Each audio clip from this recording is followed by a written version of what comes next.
이번 시대에는 삼국시대를 다룹니다. 첫 번째, 삼국시대의 이모저모에 대해서 살펴보겠습니다. 여러분들이 잘 아시는 삼국지, 즉 정사삼국지와 소설삼국지, 시대의 명칭, 그리고 정치사에 대해서 알아봅니다. 두 번째는 위나라에 대해서 살펴봅니다. 위나라의 정치와 제도 등 중요한 문제를 살펴봅니다. 세 번째는 촉 혹은 촉한 개한이라고 불리는 나라에 대해서 살펴봅니다. 촉의 제도와 정치, 특히 제갈량의 북벌, 소설삼국지의 에피소드도 다룹니다. 네 번째 마지막으로 오나라에 대해서 살펴보도록 하겠습니다. 여러분 세대에는 삼국지를 잘 모를 수가 있는데 한때 우리나라에서는 삼국지가 많이 읽혔습니다. 특히 소설가 이문열 씨가 편역한 삼국지, 즉 이문열 삼국지가 많이 팔렸죠. 원래 삼국지는 서진시대 관료였던 진수가 쓴 정사입니다. 정사 삼국지인데 후에 이 삼국지를 바탕으로 해서 여러 가지 픽션이 더해지면서 이미 송나라 때부터 다양한 삼국지 판본이 등장하게 됩니다. 송나라 때에는 지금 기록을 보게 되면 강창이라고 해서 저작거리에서 사람들이 돈을 받고 삼국지 내용을 일부 이야기해줬다라고 합니다. 이런 내용들이 나중에 구전의 구전을 거쳐서 최초의 삼국지라고 할 수 있었던 게 몽골 제국이 지배했던 원나라 때 만들어졌던 삼국지 평화입니다. 이 삼국지 평화는 고려시대 때 혹은 조선시대 때 역관들, 중국어 역관들이 사용했던 중국어 교재였던 노골대라고 하는 책에서도 등장합니다. 고려 상인들이 원나라에 무역을 하러 갈 때 고려 인삼을 팔고 여러 가지 물건을 사서 고려의 지배층들한테 팔았는데 그 중에서 여러 책 가운데서 삼국지 평화라고 하는 책이 있었습니다.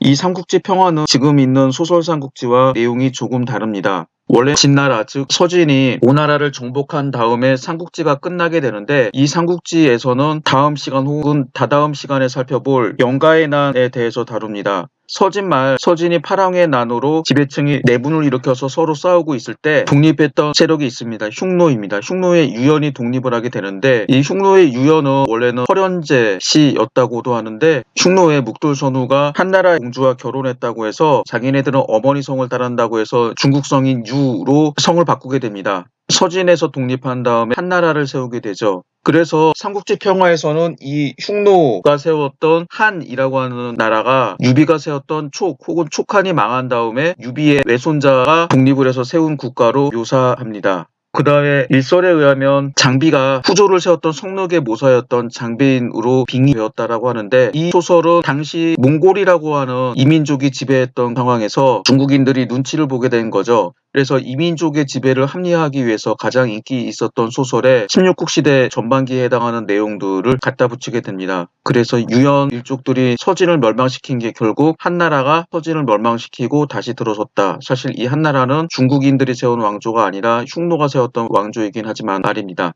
그 다음에 있던 삼국지는 원말 명초에 나관중이라는 사람이 썼던 삼국지 혹은 삼국연의, 삼국지연의라고 하는 책입니다. 이 책이 지금 우리가 볼 수 있는 삼국지의 기원이 되었다라고 하죠. 이 나관중은 산서성 태원 사람이라고도 하는데 실제로 알려진 바는 거의 없습니다. 한때 중국 학자들이 이 사람에 대한 기록을 찾아서 산서성 태원 출신이라고 하는데 잘 모르겠습니다. 현재 있는 삼국지는 청대의 모종강이라는 출판업자가 만든 판본입니다. 그 이전에 다양한 사람들이 삼국지라고 하는 소설을 출판했습니다. 모종강은 이 가운데서 가장 좋은 판본을 가지고 만들어서 팔았는데 그래서 지금 있는 소설 삼국지는 나완중이 처음에 만들었고 이름 모를 수많은 사람들이 첨삭을 가했으며 최종적으로 모종강 부자가 완성한 집단 창작이라고 할 수 있습니다. 삼국시대라고 하는 명칭은 바로 이 삼국지, 정사 삼국지에서 시작되었습니다. 제가 전에 말씀드린 대로 중국에서는 시대 명칭을 역사책에서 정한다라고 했었죠. 춘추 시대는 공자가 편집한 춘추라는 책에서, 전국 시대는 작자 미상의 책을 전할만 유향이 정리한 전국책에서, 삼국 시대는 바로 서진 시대 진수가 편찬한 삼국지에서 유래하게 됩니다. 삼국 시대 세 나라는 고구려 백제 신라가 아니라 위나라, 송나라, 오나라입니다. 그리고 위나라의 뒤를 이었던 진나라가 건국하게 되는데 진나라가 건국할 당시 이미 촉이 위에게 망했습니다. 그래서 그 이후에 진나라는 오나라를 정복한 다음에 다시 통일하게 됩니다. 여기 도표를 보시면 후한이 망한 다음에 위초고 세 나라로 갈려지게 됩니다. 이때가 삼국시대이고 이때 잠깐 서진이 통일했다가 서진이 망한 다음에 북중국은 16국이라고 하는 여러 국가들, 그리고 남중국에는 동진, 송제, 양진이라는 이런 국가들이 존재하게 됩니다. 십육국의 뒤를 이어서 북위가 화북지방을 통일했으나 다시 동위와 서위로 갈라지게 되고 각각 북제와 북주가 이어받게 되는데, 이 가운데에서 북주의 뒤를 이었던 수나라가 남주의 마지막 왕조인 진나라를 정복한 다음에 통일하게 됩니다. 이어서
간단한 정치사를 살펴보도록 하겠습니다.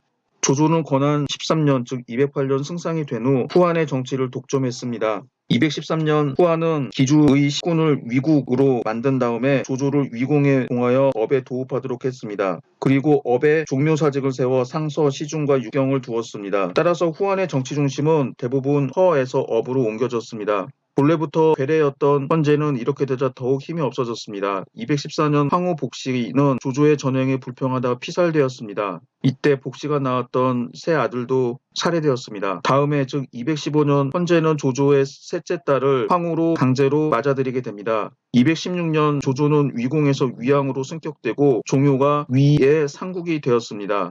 이때 조조는 이미 후한의 사실상의 황제나 다름없었는데 그러나 황제가 되겠다는 의사가 없음을 널리 알렸고 그의 아들이 황제 자리를 계승할 것을 암시하였습니다. 220년 1월 조조가 낙양에서 죽자 그의 아들 조비가 위왕 자리를 물려받았습니다. 그달에 후한은 연강이라고 개원하였습니다. 10월에 헌제는 조비에게 황제의 자리를 물려주었습니다. 이를 선양이라고 합니다.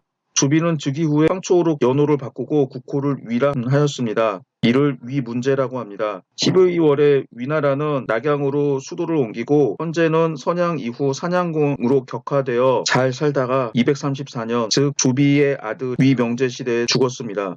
조비를 뒤따라 황제에 오른 것은 유비였습니다. 유비가 익주를 점령한 후 송건은 여러 차례 유비에게 형주 반환을 요구했으나 듣지 않자 이 때문에 분쟁이 일어났습니다. 215년 송건은 여몽을 보내 영능, 계양 3군을 점령했는데 유비도 관우를 보내 싸우게 했습니다. 후에 조조가 장로를 정벌하기 때문에 유비는 북방이 근심스러워 마침내 송건과 화의하게 되고 상수를 경계로 하여 동쪽은 송건, 서쪽은 유비에게 속하도록 협정을 맺게 됩니다. 219년 유비는 자립해서 한중왕에 취임하였습니다. 그의 관우는 강릉에서 부벌하여 번성을 공격하고 조조군을 대파했습니다. 이어서 관우가 양양을 포위하자 그리고 위세를 떨치게 됩니다. 조조는 이때 관우에게 위협을 느껴서 수도를 다른 곳으로 옮기려고까지 했습니다. 그러나 송건은 관우가 양양을 공격할 때 여몽에게 강릉을 점령하도록 했습니다. 이는 조조가 모사했던 사마의의 건의를 받아들여서 송건과 연합해서 관우의 뒤통수를 치게 한 것이었습니다. 관우는 후방에 있었던 땅을 모두 잃게 되었으며 군심마저 크게 혼란하여 돌아오다가 패하고 그도 오군에게 살해되었습니다. 이에 송건은 형주를 모두 점령하게 되었습니다. 그리고 둘은 서로 불구대천의 원수 사이가 되었습니다. 그 후 조비가 후한 대신 후한의 헌제를 협박해서 황제가 되자 유비도 221년 3월 황제가 되어 장모라고 연호를 바꾸고 국호를 한이라고 했습니다. 이 사람이 곧 소열제입니다. 쿠세의 사람들은 유비가 건국했던 한을 촉한이라고 불러서 그 이전에 있었던 전한 후한과 구별합니다. 유비가 제위에 오른 후 가장 먼저 한 일은 오나라를 정벌하여 관우의 원수를 갚는 것이었습니다. 그해 7월에 유비는 친히 오나라를 공격했습니다. 222년 2월 촉군이 자귀에서 출발하였습니다. 유비는 송건에게 장강 이북의 군대를 지휘하도록 하고 스스로 장강 이남의 권산에 진군하여 오나라 국경한 5,600리까지 깊숙이 쳐들어가 이도 효정에 주둔하고 연도에 목책으로 군영을 만들어 끊어지지 않도록 이어놓았습니다. 송건은 육손을 총사령관으로 삼아 이들을 맞아 싸우게 하였습니다. 육손은 주로 방어만 하면서 싸우지 않고 여러 날 맞서고 있었습니다. 6월에 이르러 우군이 돌연 화공으로 촉한 군영을 공격하고 여러 군대가 일제히 진군하자 촉한군이 크게 패하고 손실도 수만 명에 달했습니다. 유비는 영안으로 도망하고 송건도 강북에서 후퇴할 수 없게 되자 어쩔 수 없이 위나라에 투항하게 됩니다. 그 후 11월에 이르러 오나라와 총나라는 다시 수교하게 됩니다. 223년 유비가 영안에서 죽었습니다. 유비는 죽을 때 태자 유선을 승상인 제갈량에게 부탁했습니다. 유선이 즉위하니 이 사람을 후주라고 합니다. 송건이 최후로 황제에 즉위하였는데 219년 그는 형주를 취하려고 준비할 때 조조에게 칭신하면서 조조에게 황제가 되기를 권하고 한편으로 관우를 토벌하여 스스로 충성을 나타내려고 하였습니다. 221년 유비가 오를 정복하자 오를 공격하자 송건은 다시 위에 칭신하여 위로부터 오왕의 자귀를 받았습니다. 다음에 위나라는 송건에게 명령해서 아들을 보내 입시하도록 하였습니다. 이는 인질로 삼는 것이고 실질적인 복속국이 되겠다라고 하는 의미였는데 송건은 이를 거부하게 됩니다. 그리고 연호를 장무라고 바꾸고 총나라와 다시 수교하게 됩니다. 그러나 끝내 나라 안에 남만을 평정하지 못하자 위나라의 용서를 구하기로 했습니다. 224년 위 문제가 친히 오나라를 정벌하려고 광릉군까지 이르렀으나 폭풍을 만나 되돌아가게 됩니다. 다음해 겨울 다시 정벌하였으나 여전히 도강하지 못했습니다. 226년 문제가 죽고 태자 조예가 계위하여 연호를 태화라 바꿨습니다. 이 사람이 위명제입니다. 이때 촉한이 북벌해서 촉오의 국교가 더욱 굳어지게 됩니다. 228년 오의 육손이 위장 조휴를 석정에서 크게 격파했습니다. 그 다음에 송건은 황제로 즉위하고 황룡이라고 연호를 바꾸었습니다. 이 사람이 오나라의 대제입니다. 또한 촉한과 맹약을 맺고 위나라를 멸망시키로 정한 후 예주, 청주, 서주, 유주, 사주는 오나라에 속하고 연주, 기주, 병주, 량주, 사주는 촉한에 속하도록 하였으며 사해의 땅은 한국관을 기준으로 똑같이 나누도록 하였습니다. 송건은 처음 오군에 있었다가 211년에 말릉으로 수도를 옮겼습니다. 그리고 다음에 말릉을 건업으로 고쳤습니다. 이 지역이 현재 중국의 남경입니다. 221년 다시 무창으로 수도를 옮겼습니다. 즉위하고 난 후에 다시 수도를 건업으로 옮겼습니다. 삼국 가운데 위나라의 영토가 가장 넓었고 그 다음은 오나라, 그 다음은 촉한이었습니다. 촉한은 후한시대 13주 가운데 겨우 익주만을 차지하고 있었습니다. 삼국의 인구는 후한과 비교하면 훨씬 적었습니다. 후한 환제 영수 2년 즉 기원후 156년 인구는 5,006만 6,856명인데 후한의 인구가 가장 많았습니다. 그 이후 계속해서 내란이 발생하는 바람에 인구는 급격히 감소하였습니다. 조위는 즉 위나라입니다. 중원을 점령하고 있어서 삼국 가운데 인구가 가장 많았습니다. 263년 위나라가 촉한을 멸망시킨 후 두 나라의 인구는 모두 537만 2,891명이었고 그 가운데 위나라의 인구가 429만 891명, 촉한의 인구가 108만 2,000명이었습니다. 280년 진나라가 오나라를 평정한 이후 전국 인구 총수는 1,616만 3,863명이었는데 그 가운데 오나라의 인구는 256만 7,000명이었습니다. 이 인구 통계를 보면 진 통일 이후 인구가 125년 전의 후한 환제 때보다도 3,390여만 명이나 적었습니다. 연평균 28만 명씩 인구가 줄어들었다는 뜻입니다. 대체로 삼국의 정치는 모두 수준 이상이었습니다. 전환과 후한 시대의 외적 환간의 전횡 같은 이런 사건들이 위나라나 오나라에서는 일어나지 않았습니다. 단지 촉한의 후주 만년에 환간 황후를 신임하였으나 황후의 탐욕과 전횡은 후한 환제 영제 시대 중상시 여러 환간들보다 훨씬 뒤졌습니다. 그리고 제갈량이 승상으로 있을 때 촉한의 정치는 매우 깨끗했습니다. 제갈량은 한 건한 19년 즉 214년 촉한에 들어와 221년 승상이 되어 234년 죽을 때까지 촉한에서 전후 21년 동안 있었습니다. 그는 신상필벌에 철저하여 조야의 사람들은 제갈량을 존경하고 사랑하지 않는 사람이 없을 정도였다고 합니다. 오나라에는 유명한 승상 고옹이 있었습니다. 고옹은 225년에 승상이 된 후 243년까지 19년 동안 승상의 지위를 지켰습니다. 고옹은 겸손 근면하고 사람을 알고 잘 기용해서 치적 또한 훌륭했습니다. 그러나 사실 고옹보다 더 뛰어난 재상감이 있었는데 장소입니다. 그러나 이 장소는 적벽대전 때 조조에게 항복하자라고 해서 송건에게 박대당했습니다. 위나라에는 제갈량 고옹 같은 정치가는 없었으나 조조 자신이 정치를 되게 잘했고 살아있는 동안 정치적 기초가 잡혀서 후세 사람들은 조조가 만든 제도를 따라갈 뿐이었습니다. 그러나 조조의 정치에는 결점이 있었습니다. 조조는 법을 너무 준엄하게 집행하고 때에 따라 많은 사람을 죽이기도 했습니다. 동시에 조조는 인재 선발에 있어서 능력을 중시하고 덕성을 경시하였습니다. 이 점은 그가 여러 차례 공개적으로 말했던 것입니다. 따라서 위나라의 정치, 사회 풍조는 날이 갈수록 부패해서 후세에 좋지 못한 영향을 남기기도 하였습니다. 촉한의 후주 유선이 223년 즉위한 후 제갈량은 승상으로 정치를 보좌하였습니다.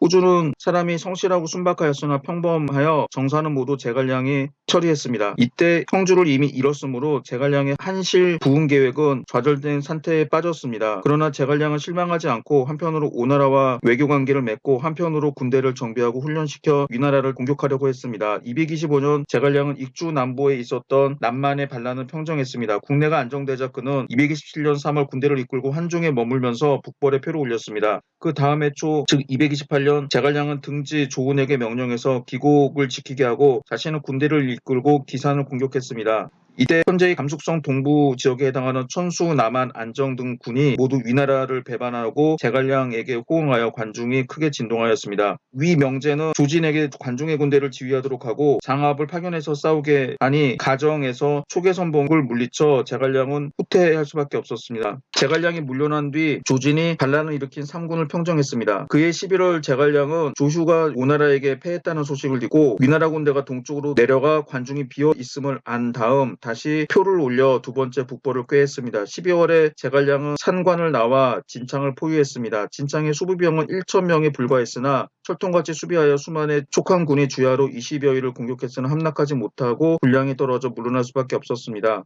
229년 제갈량은 진계를 보내 위에 무루군과 은평군을 공격하고 자신은 군대를 이끌고 권위로 나아가 도와주고 이군을 빼앗아 돌아왔습니다. 그 다음에 위나라는 조진에게 군대를 주어 촉한을 정벌하게 하였습니다. 제갈량은 성고에 이르러 위군을 기다리고 있으면서 이엄을 한중으로 보내 싸우도록 하였습니다. 위군은 큰 비를 만나 싸우지도 못하고 물러갔습니다. 231년 제갈량은 다시 군대를 이끌고 기산을 포위하였습니다. 이때 조진은 사직하고 위나라는 사마의를 총사령관으로 삼아 촉한군을 방어하도록 하였습니다. 사마의가 상규에서 기산을 구원하러 오자 제갈량은 군대를 나누어 기를 공격하고 자신은 사마의를 맞아 싸우러 나오다가 상규 동쪽에서 만나게 되었습니다. 이때 사마의는 방어할 뿐이지 싸우지 않았습니다. 6월에 촉한군은 군량이 떨어져 물러났습니다. 제갈량이 물러난 후 2년 동안 쉬었다가 234년 10만을 이끌고 사곡으로부터 위나라를 공격했습니다. 4월에 촉한군이 미현에 이르게 되자 위수 남쪽에 주둔했습니다. 사마의도 군대를 이끌고 위수 남쪽에서 배수 보루를 삼고 견고한 수비책을 채택하여 지킬 뿐 싸우지 않았습니다. 쌍방이 100여일을 맞서고 있었으나 촉한군은 승리를 거두지 못했습니다. 제갈량은 전에 식량이 떨어져 회군할 수밖에 없었던 걸 고려해서 이번에는 위수 남쪽 지역에 군전을 하여 장기적인 계획을 세웠습니다. 그러나 8월에 이르러 제갈량은 피로가 쌓여서 병에 걸려 진중에서 죽으니 그의 나이 54세에 불과했습니다. 제갈량이 죽은 후 촉한군은 다시 물러났습니다. 제갈량은 6차례 위나라를 정벌하였는데 후세 사람들이 이를 육출기산이라 불렀지만 사실 촉한군은 3번 기산을 나왔고 2차례는 진령을 넘었으며 또 한 차례는 진령 이남에서 위나라와 싸웠습니다. 제갈량이 출정하여 공없이 돌아오게 된 중요 원인은 지형 때문이었습니다. 제갈량은 파촉을 벗어나면 반드시 광활한 산지를 넘어야 했고 교통이 곤란해서 군량을 쉽게 운송할 수 없었으므로 촉한군은 항상 군량이 떨어져 물러나곤 했습니다. 동시에 그의 작전 지휘는 너무 신중하여 기습으로 승리하려고 하지 않아 출병 때마다 위나라 사람들이 먼저 준비하고 있었습니다. 위의 장군인 조진과 사마의도 모두 우수한 전략가여서 수비 전략도 대단히 정확했습니다. 이밖에 그는 군사행동 면에서 오나라 사람들과 손발이 맞지 않았습니다. 그러나 위나라 사람들은 제갈량을 두려워하였고 제갈량은 사마의의 가장 큰 적수였습니다. 제갈량이 죽은 후 촉한이 30여 년 동안 안정되었던 것도 제갈량이 남긴 유산이라고 할 수 있습니다. 제갈량이 죽은 후 장환, 비위가 국정을 장악하였는데 이 두 사람은 제갈량이 죽을 때 추입니다. 군사 방면에서는 강유가 맡았습니다. 강유는 여러 차례 북벌을 생각했으나 장환, 비위 두 사람이 영토를 지킬 것을 주장하고 찬성하지 않았습니다. 그러므로 제갈량이 죽은 다음 촉한은 20여 년 동안 북벌을 하지 않았습니다. 장한 비위가 차례로 죽은 후 강유는 북벌을 시도하게 됩니다. 강유는 253년부터 해마다 북벌을 시도했으나 성과는 없었습니다. 이때 후주는 황간 황후를 신임하여 국정이 점차 어지러졌습니다. 262년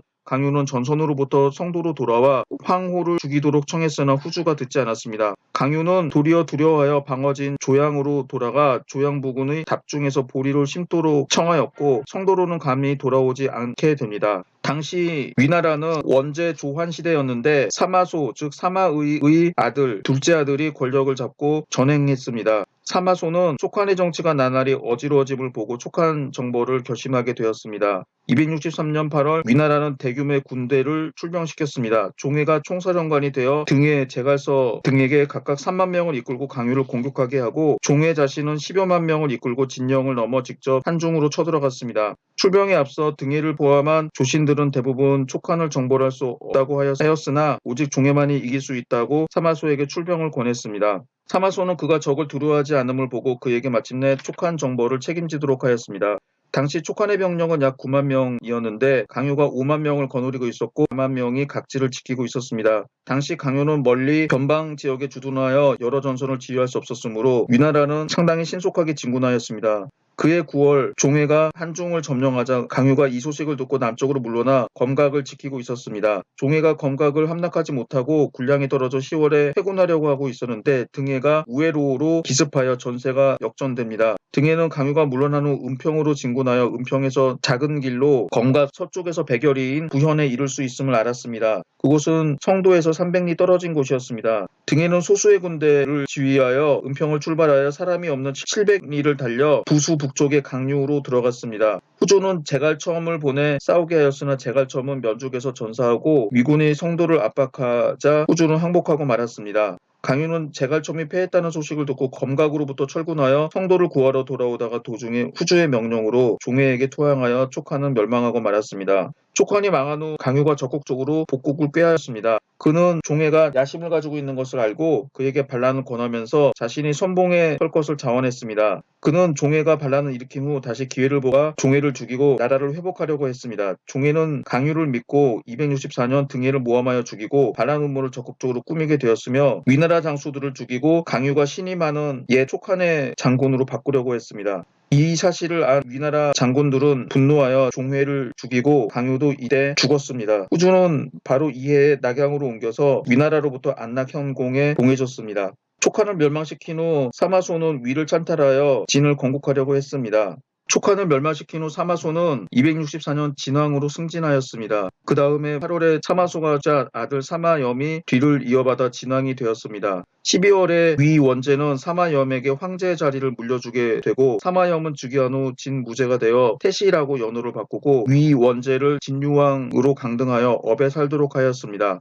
이는 후한과 위나라 사이의 선양을 다시 재현하는 것이었습니다. 이어서 진나라는 오나라를 정복하게 됩니다. 279년 왕준과 주예가 모두 오나라를 정벌하자고 주장하였습니다. 왕준은 상소하여 손호는 황은 무도하여 이때 빨리 정벌해야 하며 만일 손호가 죽고 현명한 군주를 세우게 되면 강적이 될 것입니다. 신이 전선을 만든 지 7년이나 되어 갈수록 나가가며 신 또한 나이가 70이라 언제 죽을지 모르니 이 좋은 기회를 잃어버리면 다시는 도모하기 어렵습니다. 라고 하였습니다. 이렇게 되자 진무제도 오나라를 정벌할 결심을 하게 됩니다. 279년 말 진나라는 20만 대군을 출병시켜 6길로 오나라를 정벌하도록 했습니다. 이들은 장강, 상류, 중류, 하류에서 동시에 진군하고 가충이 총사령관이 되었습니다. 상류에서는 익주의 왕준이 수군을 이끌고 내려왔으며 중류에서는 두해가 길을 나누어 강릉, 무창 등지를 공격했으며 하류에서는 왕혼이 강남으로 진격했습니다. 280년 왕준의 수군은 순조롭게 내려와 장강연안의 성들을 함락했습니다. 두해가 강릉을 함락하자 오나라의 서쪽 주군은 모두 항복하게 됩니다. 하루에 왕혼의 군대도 횡강에 이르러 건너업을 위협하게 됩니다. 손호는 승상 장제에게 강을 건너 맞서 싸우게 하였으나 우저에서 크게 패하고 장제는 전사하였습니다. 뒤이어 왕준이 무창으로부터 순조롭게 내려와 건업으로 진격했습니다. 이에 손호는 항복하고 말았습니다. 진이 출병하여 오나라가 망할 때까지 불과 5개월에 지나지 않았으며 후한 헌제 초년부터 이어서 위나라에 대해서 살펴보도록 하겠습니다. 조조가 화북을 통일하는 과정은 앞에서 설명했으므로 생략하도록 하겠습니다. 조조는 헌제를 허라고 불렸던 지역으로 옮겼습니다. 지금은 허창이라고 불리는 지역이고 소설 삼국지에서도 허창이라고 하지만 당시 지명은 허현이었습니다. 이 지역은 후한이 망할 때까지 후한의 수도였습니다. 그 이후 조조가 원소의 아들들이 싸우는 틈을 타서 하북을 점령한 다음에 하북 지역을 점령합니다. 이 업이라고 하는 지역은 기주의 시소였습니다. 조조는 업에 머물면서 나중에 위공과 위왕이 되는데 죽을 때는 낙양에서 죽었지만 주로 업에서 머물렀습니다. 그래서 당시 후한의 조정이 있는 허와 위국이 있는 업이 두 개의 정치적 중심지였습니다. 그러나 조조가 실권자였기 때문에 조조가 거주했던 업이 사실상의 수도나 다름없었습니다. 다음으로 둔전제에 대해서 살펴보도록 하겠습니다. 지금 보시는 사료는 둔전제에 대한 사료입니다. 좀 길지만 간단히 음을 읽어보고 이어서 제가 번역하도록 하겠습니다. 시시, 세기한, 군식 부족, 우림감, 영천, 조지, 건치, 둔전, 태조, 이, 준위, 전농, 중랑장, 모 백성, 둔전어, 허하, 드곡, 백만곡, 군국, 열치, 전관, 수년, 중, 소재, 적곡, 창름, 개만, 관도지전, 태조사, 준, 전, 군기, 량운, 적수, 구초절, 양도, 내사, 천승위, 일부, 십도, 방행, 위 복진 이영 위지 적 불감근 궁국지요 기여조지 이성어준. 여러분들은 이게 이제 실제로도 한문 원문이 시험 문제 출제가 됐는데 대충 여기서 이제 몇 가지를 적어도 한문을 읽으실 줄 아셔야 됩니다. 일단 번역부터 해보겠습니다. 이때 기근이 들고 가뭄이 들어 군대의 식량이 부족하자 우림감 영천 사람 조지가 둔전을 세웠다. 태조 즉 조조는 여기서 준은 임준입니다. 임준은 전농 중랑장으로 임명하여 백성들을 모집하여 허 일대에서 둔전을 실시하게 하니 곡식 100만석을 얻었다. 군국에서도 두루 전관을 설치하니 수년 후에 곡식이 쌓였고 창고는 모두 곡식으로 가득 찼다.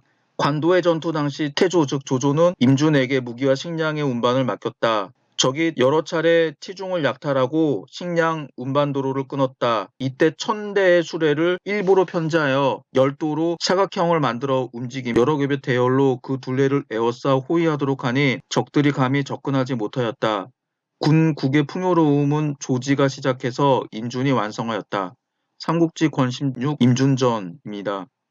나중에도 이 문장이 또 시험에 나올 수 있겠는데 여기서 여러분들은 적어도 몇 개 키워드로 이 문장이 둔전제임을 아셔야 됩니다. 여기서 가장 중요한 힌트는 둔전이라는 단어, 전농중랑장이라고 하는 단어, 그 다음에 전관. 크게 이 세 가지가 키워드라고 할 수가 있겠습니다. 그래서 반드시 기억을 해야 됩니다.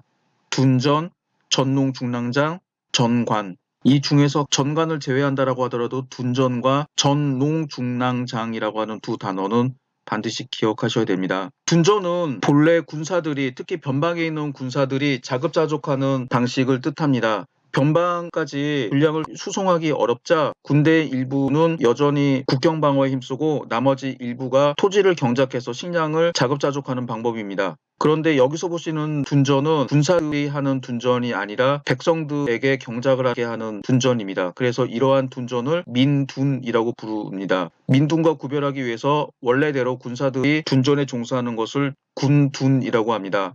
그리고 명나라 때 북방 장성을 비롯한 변경 지역에 식량을 공급해야 됐는데 처음에 국가가 이를 감당하지 못하자 상인들한테 이 임무를 맡기게 됩니다.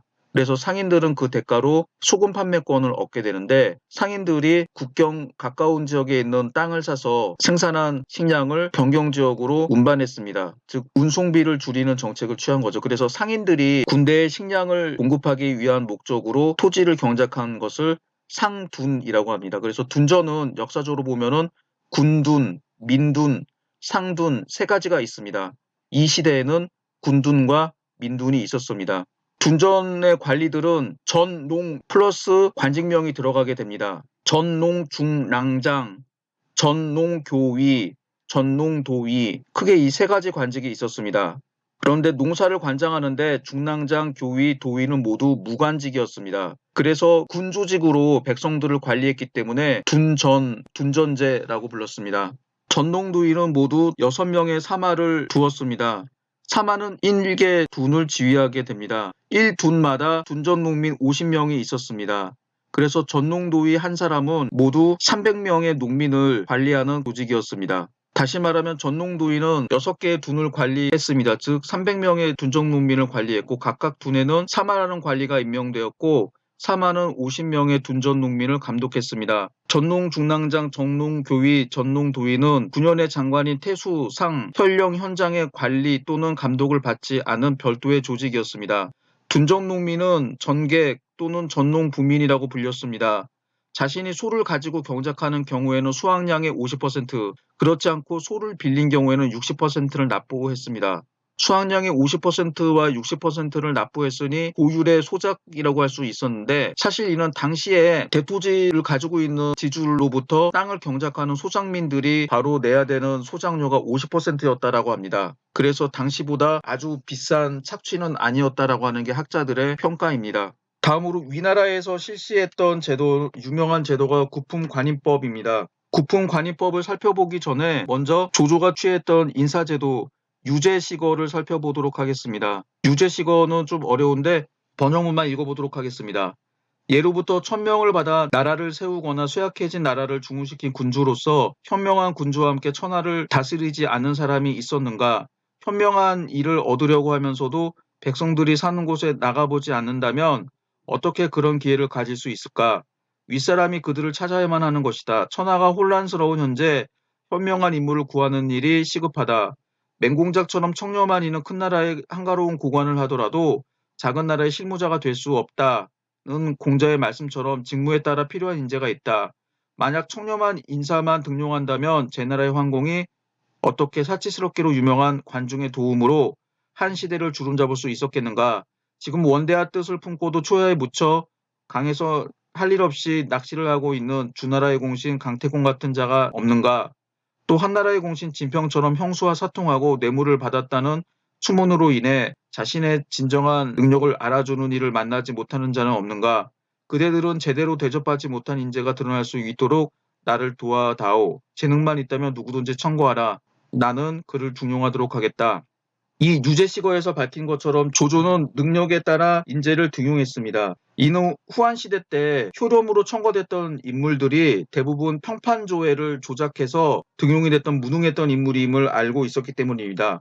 한편으로 후한말 군웅할거 시대에 단순하게 평판이 좋은 사람들보다 능력이 있는 사람들이 어지러운 세상을 유지하는 데 도움이 됐기 때문이라고 생각을 했었습니다. 한편으로 조조는 환관의 후예였기 때문에 당시 지배층으로부터 멸시를 받았던 것도 이런 정책을 취하게 됐던 원인이었다라고 합니다. 그러나 위 문제 때 구품관인법 혹은 구품중정제라고 하는 제도를 실시하게 됩니다. 이는 이부상서 진군이 만든 제도입니다. 구품관인법, 즉 구품중정제랑 정부가 인재를 등용하는 제도였습니다. 정부가 군마다 소중정을 두고 주마다 대중정을 두되 중앙정부에서 관리로 재직하고 있고 재덕이 뛰어난 인물, 재주와 덕행이 있는 그 지역 출신으로 임명했습니다. 먼저 소중정 구역에는 별도로 그 구역을 관할하는 인물로부터 상상에서 하하까지 9등급으로 정하고 상을 대중정에 보내 대중정이 시험한 후 사도에게 올리면 사도가 다시 시험을 본 후 상서에 올려서 임용하였습니다. 이 제도를 처음 쓰게 된 의도는 인재 선발에 있어서 신중을 기하여 전한말의 인재 등용 제도의 폐단을 바로잡으려고 하는 데 있었습니다. 그러나 그 폐해가 만류에까지 미쳐 여전히 권문세족들이 독점하게 되었습니다.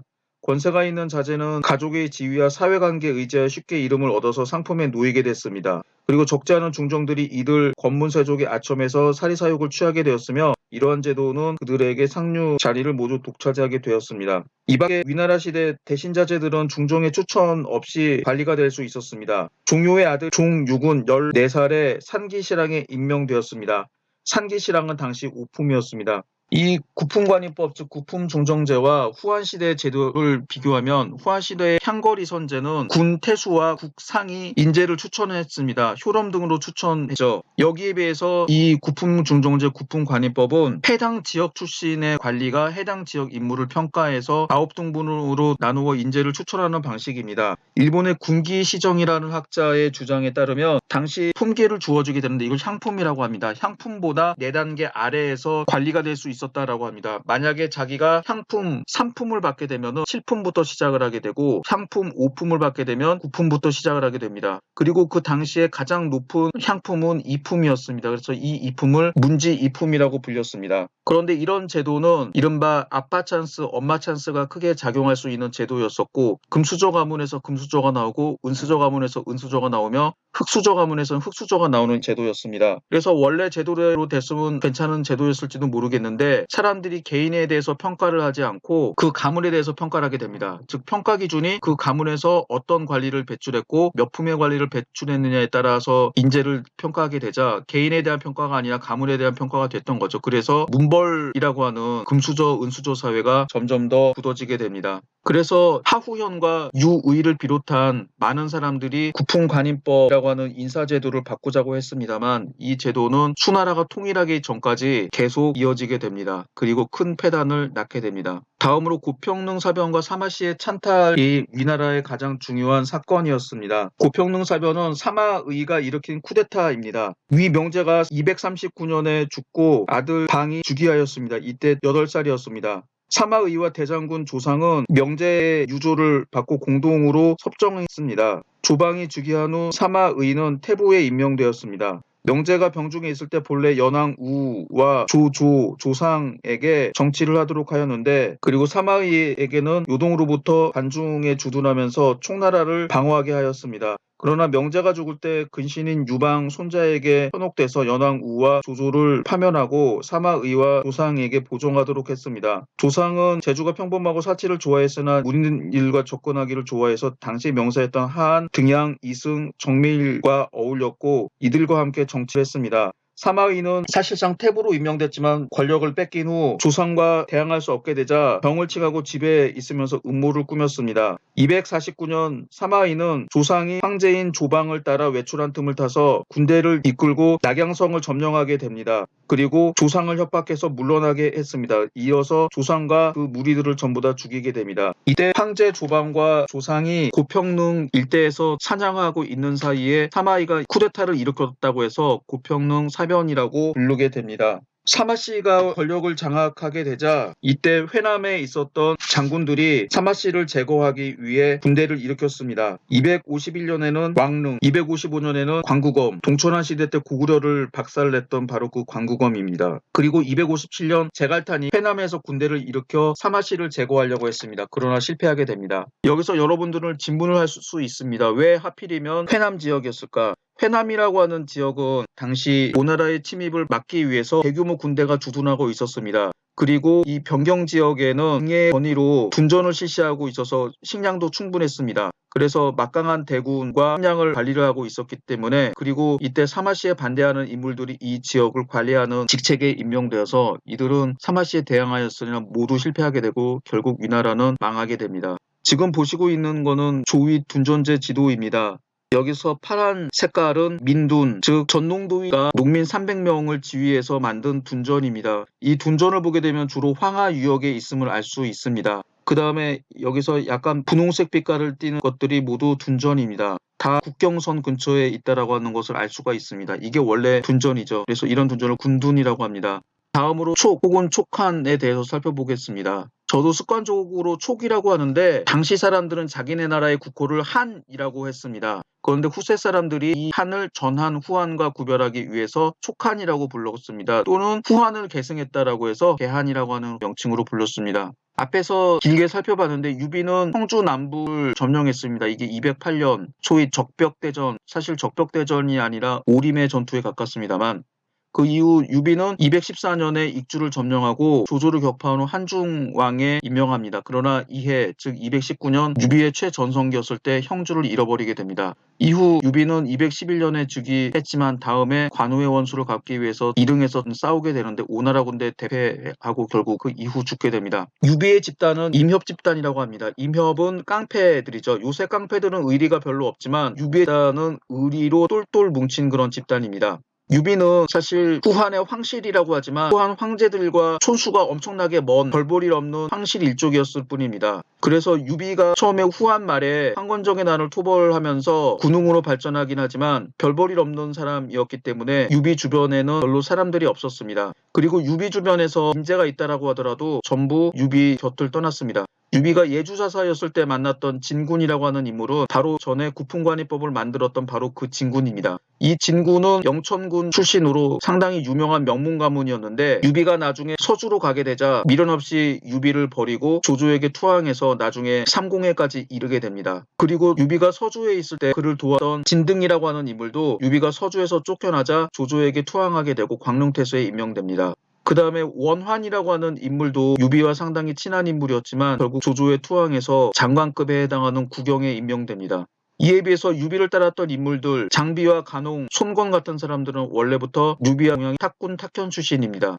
그리고 가장 이해할 수 없는 게 서주의 가장 큰 부자였던 미축이 자기 전 재산을 털어서 유비를 도왔습니다. 그래서 미축은 나중에 유비를 도왔던 보상을 받았지만 미축의 아우 이방이 여몽이 형주를 공격했을 때 관우를 버리고 투항하는 바람에 집안이 완전히 망가지게 되죠. 이처럼 별 볼 일 없었던 유비와 동고동락했던 이런 세력들은 서로 끈끈한 의리가 있었습니다. 그래서 유비가 여러 신하들 제갈량과 조운이 말리는 것도 뿌리치고 질게 확실했던 이릉의 전투, 즉 오나라를 공격했던 것도 다 이런 의리 때문이었습니다. 총나라는 지역적 한계가 있었습니다. 지금 사천분지라고 하는 지역은 파초, 당시 행정구역으로는 익주라고 하는데 이 지역은 지도를 보시면 아시겠지만 평지가 상당히 넓습니다. 육해라고 할 정도로 육지의 바다라고 할 정도로 평지가 광활하고 이 지역에서 쌀이 생산되는 비옥한 지역이었습니다. 그러나 이 지역에서 검각을 거쳐서 한중으로 갈 때 상당히 험한 산지를 지나야 되고 이 한중에서 장안으로 갈 때 마찬가지로 진령이라고 하는 아주 험한 험지를 지나야 됩니다. 그래서 제갈량이 북벌에 실패한 것도 이 비옥한 곡창지대에서 생산한 식량을 운반하는데 운반거리가 많이 들고 운송비가 많이 들었기 때문입니다. 그래서 제갈량은 228년부터 234년까지 대여섯 차례 북벌을 시도했지만 결국 실패하게 됩니다.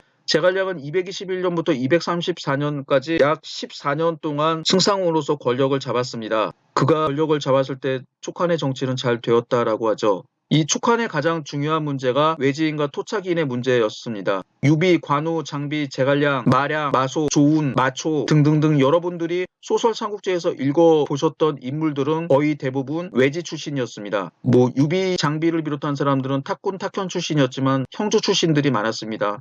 유비가 형주를 지배했을 때 그리고 형주에서 익주를 점령했을 때 따라왔던 사람들이죠. 그리고 토착인들 문제. 그래서 이 외지인과 토착인들의 갈등과 분쟁이 촉한 정치사에서 가장 중요한 문제였습니다. 제갈량은 이 두 집단을 잘 다독거렸고 제갈량의 뒤를 이었던 장안, 비위, 공륜도 마찬가지였습니다. 그러나 강유가 북벌을 실시하게 되면서 토착 사람들이 자기들이 막대한 세금과 유역을 담당하게 되자 강유와 미묘한 갈등이 생기게 됩니다. 그 다음에 중요한 문제가 정통성 문제였습니다. 촉 혹은 촉한이라고 불리는 나라가 과연 정통성이 있는 나라였는가? 지금 정사삼국지는 위나라를 정통으로 보고 촉을 지방정권으로 인식합니다. 그런데 이게 중국에서도 시대에 따라서 촉나라를 계속 지방정권으로 인식했느냐라고 하면 그것은 아니라는 점이죠. 서진이 멸망하고 동진이 강남으로 피난정권을 세웠던 16국 동진 시대 때 북방 황하 유역 지역이 가장 중요한 지역이었는데 이 지역은 이민족들이 지배하고 있었습니다. 그래서 남쪽으로 쫓겨났던 동진에 있던 사람들은 자기와 비슷한 처지에 있었던 촉이라고 하는 나라에 대해서 동정하고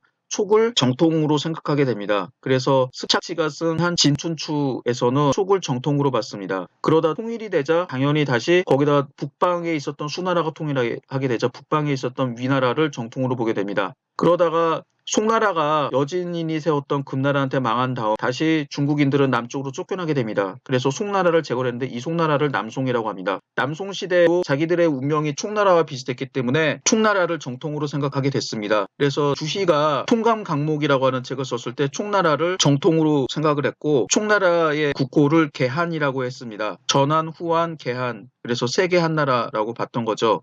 그래서 소설 삼국지에서는 한편으로는 조조와 위나라를 정통으로 생각하면서도 한편으로는 총나라가 정통인 것처럼 약간 모호하게 기술했습니다. 그래서 소설 삼국지를 읽는 사람들은 총나라가 정통이었는데 아깝게 역적이었던 위나라한테 멸망당했다라고 생각을 하게 되는데 이것은 주시가 만들어놨던 촉을 정통으로 삼았던 이런 역사관이 소설 삼국지에도 일부분 반영되었기 때문입니다. 지금 보시고 있는 사진은 유비 집터에 있었다고 하는 비석입니다. 소설 삼국지에서는 유비가 탁현 누상촌이라고 하는 지역에서 태어났다라고 했는데 당시에는 촌이라고 하는 마을이 없었습니다. 그리고 누상이라고 하는 말도 없었고 다만 유비가 어렸을 때 뽕나무를 키우고 주로 돗자리와 신발을 만들어 팔았다라고 해서 붙여진 이름입니다. 지금 보시고 있는 장면은 유비관우 장비가 도원결의하는 장면입니다. 사실 정사삼국지에는 이 세 사람이 의형제를 맺었다고 하는 기록은 없습니다. 다만 장비가 관우를 형처럼 섬겼다라고 하는 기록이 있고 유비와 관우 장비의 사이가 형제와 같았다라고 하는 구절이 있습니다. 그래서 이런 구절로 해서 이 세 사람이 의형제가 됐다라고 하는데 사실 의형제를 맺는 풍습은 명청시대의 일반인들 사이에서 있었습니다. 지금 우리가 쓰는 표현들 형, 누나, 언니라고 하는 표현은 모두 원래는 집안에 있는 같은 혈통에 있는 사람들끼리 쓰는 말인데 혈통에 있는 사람들이 아닌 사람들한테도 형, 누나, 동생 이런 표현을 쓰게 됐던 것도 이때였는데 이때 의형제를 맺는 이런 풍수 때문에 삼국지에 나오는 유비관우 장비도 의형제를 맺었다라는 식으로 해석하게 됩니다. 지금 보시는 장면은 장비가 도구를 때리다라고 하는 그림을 그려놨습니다. 장익덕, 노편, 독우라고 해서 익덕은 장비의 자죠. 장비가 노에서 도구를 때렸다라고 하는데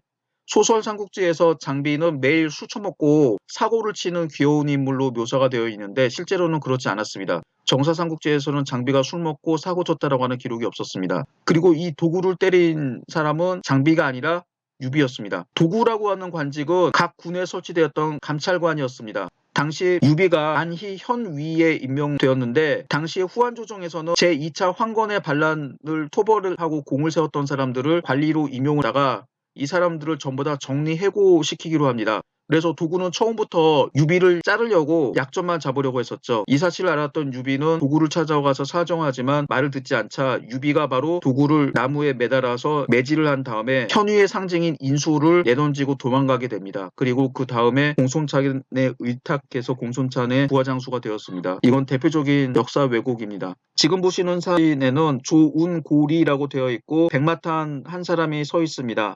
조운의 고향이라고 하는데 실제 조운이 살았던 곳인지는 알 수가 없습니다. 지금 보시는 장면은 허창시에 있는 페른교라고 하는 테마파크 공원에 있는 미니어처입니다. 조조의 말을 듣고 젓가락을 떨어뜨리는 장면인데 유비가 여포한테 패해서 조조한테 의탁했습니다. 이때 조조는 유비를 좌장군에 임명했는데 이때 유비한테 천하의 영웅은 자기 자신과 유비밖에 없다라고 합니다. 이때 유비는 짐짓 놀라는 척하고 젓가락을 떨어뜨리면서 짚는 장면입니다. 다음 보시는 사진은 적벽이라고 하는 글자가 쓰여져 있는 사진입니다.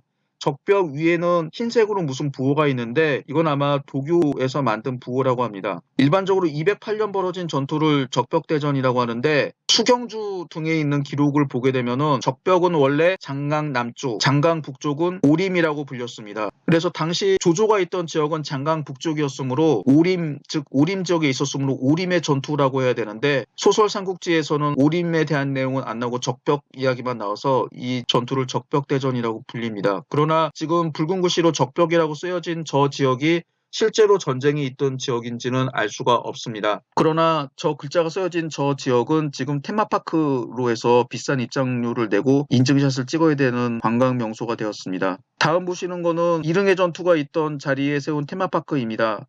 효정 삼국고전장이라고 하는데 마찬가지로 이 절벽 위에서 전쟁을 했을지는 좀 의심스럽긴 합니다. 다음 보시는 지도는 구당협에서 본 백제성인데 실제로는 백제성이 아닙니다. 제가 미리 조사도 해보지 않고 가서 큰 낭패를 본 적이 있는데 우리나라에서 장강 크루즈 상품이 몇 가지가 있습니다. 그래서 중경에서 시작을 해서 배 타고 의창시까지 가는 건데 저도 여기가 처음에 백제성인 줄 알고 올라가 봤는데 아무리 올라가도 성벽은 보이지 않고 사당밖에 없었습니다. 나중에 집에 와서 지도를 보니까 백제성은 지금 삼엽댐이 세워진 다음에 물에 가라앉은 지역입니다.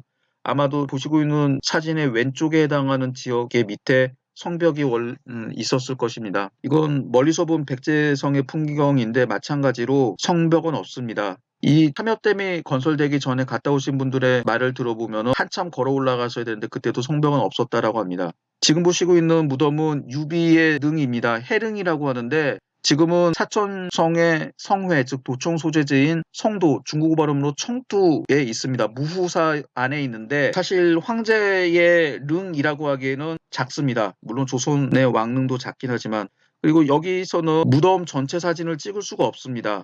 여기서 있는 무덤에서 한 3, 4m 뒤에 여기는 무덤처럼 둥글게 담을 쌓아서 전체 사진을 찍을 수가 없는데 참 아쉽습니다. 지금 보시는 거는 제갈량 북벌지도입니다. 6차례 걸친 제갈량 북벌지도인데 제갈량이 장안에서 가장 가까운 자오곡이 아닌 포사도나 다른 지역으로 갔던 거는 다 이 지역이 험했기 때문입니다. 자오곡 쪽으로 가는 게 이 지도로 보시면 가장 가까워 보이지만 당시 이쪽이 가장 산세가 험한 지역이었습니다. 그 다음에 서쪽에 있었던 1차, 5차 북벌로 갔던 지역이 산세가 덜 험했기 때문에 그나마 이 지역으로 가는 게 쉬웠다라고 합니다. 그러나 제가 직접 가보니까 그러지는 않았습니다. 이 지도에서 가정의 위치가 잘못되었는데 제가 직접 가정에 해당하는 지역을 지난 겨울에 답사를 했었습니다. 그런데 그 천수군에서 오장원이 있는 그 지역까지 오는데도 험한 계곡을 통과해야 됐기 때문에 사실 그 마지막 북벌이었던 오장원 지역으로 사곡을 통해서 바로 나왔으면 어땠을까 하는 생각을 해봅니다. 지금 보시고 있는 건 검각입니다. 현재는 검문관이라고 부르는데 유명한 강효가 위나라 군대를 막았던 검각입니다. 그런데 지금 남아있는 검각은 원래 있는 검각이 아니라 원래 있는 검각은 전부 다 없애버렸는데 관광객들을 위해서 만들었습니다. 그래도 비싼 돈을 주고 인증샷을 찍으러 가야 되는 장소입니다. 다음 보시는 지도는 오장원 테마파크입니다. 오장원은 제갈량이 죽었다라고 하는 곳으로 알려져 있는데 사실 정사삼국지 사료를 보게 되면은 제갈량이 어디서 죽었는지 대부분 무공현이라고 하는 지역에서 죽었다거나 위수 강가에서 죽었다라고만 되어 있습니다. 그리고 오정원에서 죽었다라는 기록은 없는데 진서 선제기 즉 사마의의 기록을 다룬 진서에서 제갈량이 오정원에서 죽었다고 명기함으로써 오정원이 제갈량이 죽은 곳이 됐습니다. 그런데 이 지역도 실제로 답사를 가봤는데 여기서 보시는 것처럼 위가 되게 평평합니다. 평평해서 수만의 군대가 위에 주둔할 수 있는데 문제는 이 위에 주둔하게 되면은 밑에서 위나라 군대가 포위를 하면은 도관에 든 쥐꼴이 됩니다. 그래서 위나라 군대를 공격을 해서 영토를 확장을 하려고 하는 촉군이 주둔할 만한 그런 장소는 아니었습니다. 가보니까 이쪽에서 서쪽으로 가게 되면 긴 협곡을 통해서 천수군으로 이어지게 되는데 아마도 천수군 쪽으로 쳐들어오는 위나라 군대를 막는 그런 진지 가운데 하나일 수는 있어도 제갈량이 죽었던 곳은 그리고 촉군의 본진이 있었던 곳은 결코 아닙니다. 지금은 이 지역에서 이쪽에다 테마파크를 건설하고 있는데 지금쯤은 아마 다 완공이 되었을 겁니다. 이거는 멀리서 본 오정원 풍경입니다. 산처럼 보이지만 저 위에 가면은 아주 평평한 평지가 많이 있습니다. 이것도 마찬가지 사진이네요. 지금 보시는 거는 무후사라고 해서 제갈량의 사당입니다. 제갈량의 사당은 이미 제갈량이 죽은 지 얼마 안 돼서부터 세워졌는데 가장 큰 것은 사천성 성도 청두에 있는 무후사 사당입니다. 그 옆에는 금리라고 하는 거리가 있는데 우리나라로 말하면 서울의 인사동 같은 지역이죠. 그래서 여성들이 대충 걸어다니면서 차나 커피 마시기 좋은 지역으로 여성들한테 인기가 있는 지역입니다. 또다시 가보고 싶네요. 지금 보시고 있는 사진은 제갈량의 초상입니다. 되게 소설에 있는 모습대로 만들었는데 부채를 들고 있는 모습이죠. 지금 보시고 있는 사진은 제갈첨의 초상입니다. 제갈첨은 총나라가 망하기 바로 직전에 군대를 이끌고 등의 군대와 싸우다가 패하고 제갈첨과 제갈상 부자는 전사합니다. 그런데 장군이었던 총사령관이었던 제갈첨을 문관 복식으로 만들어 놨습니다. 이거는 장군의 자질이 없었다라고 하는 걸 알려주기 위해서였죠. 제갈첨과 사이가 나빴던 진수는 삼국지에서 노골적으로 제갈첨을 욕합니다. 아파 찬스 때문에 금수저 집안에서 태어나서 부마가 되고 고위직에 올랐지만 재능은 없었고 정치는 제대로 못했다. 이게 진수의 평가입니다. 지금 보시는 건 제갈첨의 아들이자 제갈량의 손자 제갈상입니다. 이 제갈상은 파란 관창처럼 끝까지 싸우다가 죽었기 때문에 장군 복장으로 했습니다. 관창과 다른 점은 관창이 죽은 다음에 신라군은 분발해서 백제군과 싸워서 이겼지만 촉군은 위나라 군대 완전히 박살나고 촉은 멸망하게 됩니다. 다음으로 오나라에 대해서 살펴보도록 하겠습니다. 오나라의 가장 큰 특징이라고 하면은 촉처럼 외지인과 토착인 사이에 문제가 있었는데 주로 외지인이 주도권을 잡았던 촉나라와 달리 오나라는 강북에 있었던 외지인과 강남의 토착인의 연합정권이었다라고 합니다. 그래서 오나라를 세웠던 손책, 손권 형제는 토착인이었습니다. 그러나 초창기에 활약했던 사람들 장소, 장균과 같은 대표적인 문관과 주유, 정보, 한당, 노수, 태사자 이런 무장들은 전부 다 외지인 출신이었습니다. 그래서 처음에는 외지인들의 세력이 강했으나 나중에 오나라 정식으로 건국된 다음에는 점차적으로 권력의 무게중심이 토착인들에게 넘어가게 됩니다. 이때 활약했던 대표적인 인물이 청주를 점령하는 데 결정적인 역할을 했던 육손, 그리고 이릉의 전투에서도 승리했던 역시 육손이 바로 이 토착인의 대표적인 인물입니다. 오나라 때에는 세습 영병제 혹은 세병제라고 하는 제도를 택했습니다. 중국 정도의 장교와 일반 사병들이 대대로 세습하게 했던 제도입니다. 그래서 이런 제도를 군호라고도 이야기를 하게 되는데 대부분 오나라를 보게 되면은 한 10개에서 20개 그 이상의 가문들이 서로 한 지역에 주둔하면서 그 지역을 일종의 둔전의 형태로 경작을 하면서 한편으로는 군사훈련하면서 오나라 각지를 지키는 역할을 하게 됩니다. 이들은 쉽게 말하면 한 대대장이나 연대장 정도의 규모여서 군대를 이끌고 있는데 이들이 출세하게 되면 대대장에서 사단장, 사단장에서 분단장, 총사령관으로 승진합니다. 하지만 여전히 자기 지분인 대대나 연대 규모의 군대를 가지고 있는 상태에서 지휘하게 되고 그다음에 이들이 죽게 되면은 이들의 아들이나 아우 같은 일족들이 군사지휘권과 군대 그리고 주둔했던 지역을 그대로 물려받게 됩니다. 봉읍제는 후한 말에 있었던 제도였는데 주유, 정보, 노숙같이 큰 공을 세운 사람들한테 현을 주는 겁니다. 그 전에 중국에서는 작위라고 해서 이런 사람들한테 열후로 봉하고 시급을 주게 되는데 이때는 시급이 아니라 아예 현 3개, 4개까지도 떼주게 됩니다. 가장 자료가 없어서 뭐라고 말을 못하겠습니다만 아마도 당시에 이 강남 지역에 제대로 군연지배 체제와 행정이 별로 없었기 때문인지 아니면 이 당시에 각 지역에 있었던 장군들이 정권으로부터 식량을 받는 것보다 이런 현을 받아서 이 현에 군사들을 주둔해서 거기서 나는 식량으로 일부는 자기 사유재산으로 하고 일부는 군대의 군량으로 삼아야 됐는지 그 문제는 잘 알 수 없습니다만 좀 이상한 제도입니다. 이 제도는 나중에 오나라가 틀을 잡게 되면서 없어지게 됩니다. 오나라에서도 둔전이 존재하게 됩니다. 이 지도를 보시면 아시겠지만 이 둔전이 있는 지역은 크게 여러 군데가 있는데 건업의 동쪽에 있었던 비릉 전농도위라고 하는 지역이 있죠. 이 지역이 대표적인 지역인데 이 지역 이외에도 세습연병제 즉 각지에서 대대나 연대 정도 병력을 지휘하는 사람들이 각 지역에 주둔하면서 병사들한테 토지를 경작하게 합니다. 그래서 이런 둔전 특히 전형적인 군사들이 하는 둔전 즉 군둔이 행해지게 됩니다. 그리고 이들이 이제 주둔했던 지역들을 보시게 되면은 장강 연안에 있었다라고 하는 걸 알 수가 있습니다. 그래서 적군이 장강을 타고 내려올 때마다 이들이 지키고 있는 진지를 돌파해야 되는데 이게 오나라가 방어하는 가장 큰 장점이었는데 사실 서진한테 망할 때는 큰 도움이 되지는 못했습니다. 오나라는 당시에 중원 지역의 혼란을 틈타 남쪽으로 피난 온 사람들을 받아들여서 강남 지역을 개발하게 됩니다. 이 당시의 개발이라고 하는 거는 황무지를 농토로 개간하는 것이었고 그 중원 지역의 선진 농법을 받아들여서 이 지역을 논으로 만들고 경작지를 확대했습니다. 그 다음에 건업이라고 하는 지역이 수도가 되었습니다. 현재 남경에 해당하는 지역입니다. 제가 이번 겨울에 남경 일대를 가봤는데 건업이라고 하는 지역은 북쪽에는 장강이 있고 서쪽과 남쪽에는 진회수, 지금은 진회하라고 합니다만 진회하라고 하는 옛날에 인공수였다가 지금 강이 있고 북쪽에는 종산이라고 하는 산이 있어서 강 한 면이 강으로 둘러싸이고 나머지 한쪽이 산에 있어서 지키기에는 아주 좋은 지역이었습니다. 이렇게 좋은 지역이었는지 진시황제가 이곳을 보고 대왕의 기운이 있다라고 해서 산을 깎아서 파 없애고 평지로 만들고 그랬다라고 하는 지역이었는데 유비가 이 지역에 와서 이 지역이 수도가 될 만하다라고 해서 이 지역에 수도를 둘 것을 송건에게 권했습니다. 그 전에 송건은 오군에 치소했던 오현, 지금의 소주시 혹은 경, 나중에 동진남주시대의 경구라고 하는 지금의 진강시 지역에 있다가 나중에 이 지역으로 오게 됩니다. 그리고 영가인한 때 강남으로 피난왔던 사마예도 이 지역을 수도로 정하게 되고 이때는 수도의 명칭을 건업에서 건강으로 바꾸게 됩니다.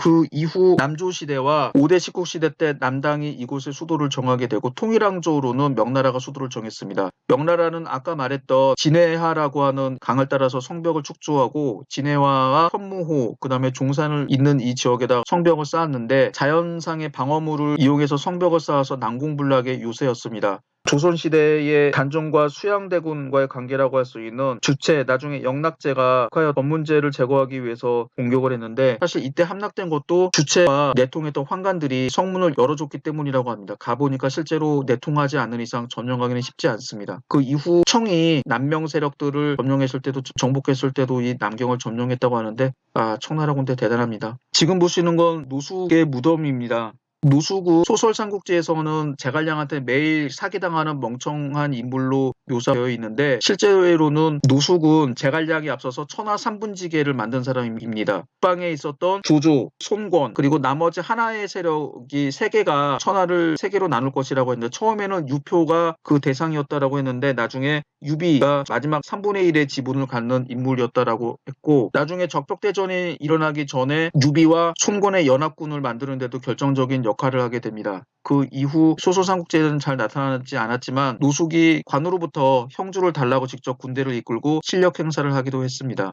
여기 보시는 거는 서진의 5정복지도입니다. 이 부분은 앞에서 설명했으므로 생략하도록 하겠습니다. 이상으로서 삼국시대 강의를 마치겠습니다. 감사합니다.